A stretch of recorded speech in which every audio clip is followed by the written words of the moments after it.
Bonjour à toutes et à tous, c'est Paul Dame pour vous présenter un nouveau sapin en sucette. Et aujourd'hui, je me suis demandé pourquoi le corps finalement réagissait tel qu'il le faisait dans le cas de la sclérose en plaques.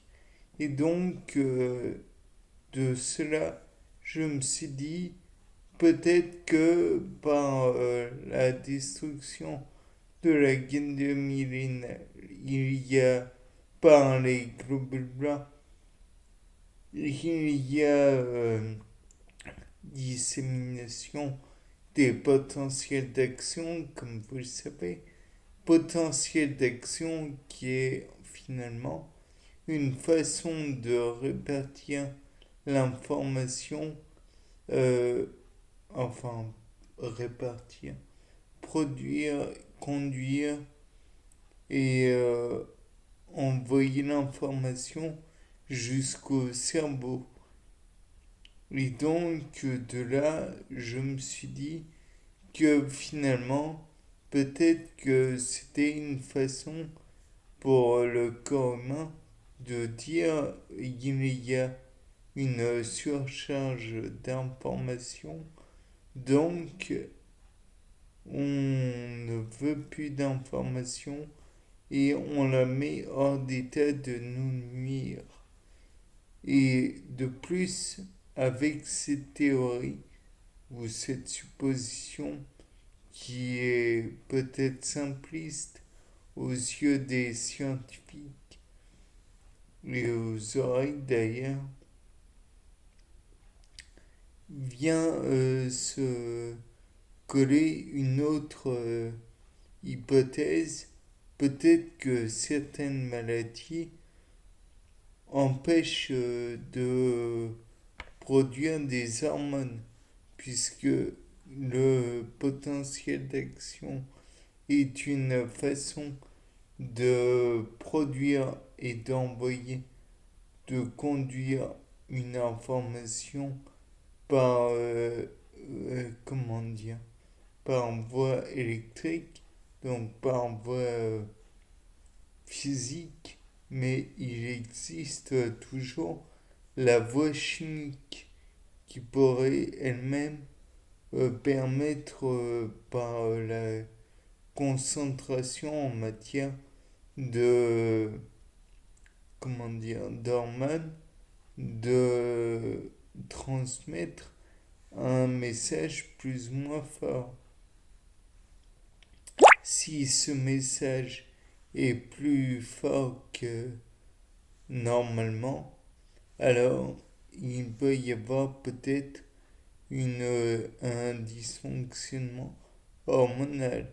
Et donc, par votre conséquence, les récepteurs et comment dire, les producteurs, les, les boutons synaptiques ou que sais-je encore, vont, comment dire, vont arrêter de fonctionner. Et par votre conséquence, peut-être que le fonctionnement donc de l'organe qui est raccordé à à ce canal sanguin ou peut-être utilise-t-il le canal lymphatique, peut-être utilise-t-il d'autres moyens de véhiculer les hormones. Dans tous les cas de figure, on peut aussi envisager que les boutons synaptiques, post et présynaptiques, soient mis hors d'état de nuire. Ce qui est finalement le principe du sevrage, qui est plus ou moins difficile selon la quantité que la personne a ingéré pour la dernière fois, ingéré ou autre d'ailleurs, puisque télévision peut être considérée en quelque sorte comme une drogue, puisqu'elle a un effet addictif et donc, par voie de conséquence, peut entraîner une dépendance. Bien sûr, on peut envisager tous les cas de figure et peut-être est-il nécessaire de contrebalancer, entre guillemets, une addiction par une autre, dans certains cas du moins.